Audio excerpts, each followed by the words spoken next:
ఎడతెరిపి లేకుండా లెబనాన్ నుంచి హెజ్బుల్లా తీవ్రవాదులు ఇజ్రాయెల్ మీద దాడులు చేస్తూనే ఉన్నారు.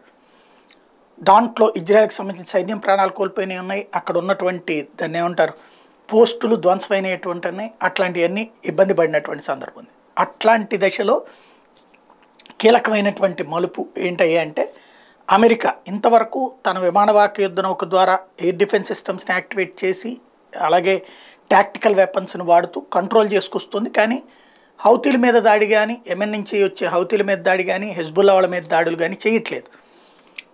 అవి ఇజ్రాయెల్ మీద దాడి చేస్తుంటే ఆపుతోంది అంతవరకే. ఇప్పుడు అమెరికాకి సంబంధించిన రక్షణ అధికారులు డైరెక్ట్గా ఇరాన్కి హెచ్చరిక జారీ చేశారు. యుద్ధం జరుగుతున్నది పాలస్తీనాకి సంబంధించిన హమాస్ ఇజ్రాయెల్ మధ్యలో నీ జోక్యం కరెక్ట్ కాదు.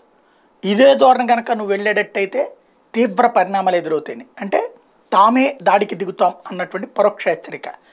దీనికి ఆగుతుందా లేకపోతే పెను యుద్ధానికే ఇజ్రాయెల్ కూడా సిద్ధపడుతుందా అనేటువంటిది ఇక తేల్చుకోవాల్సిన అంశం.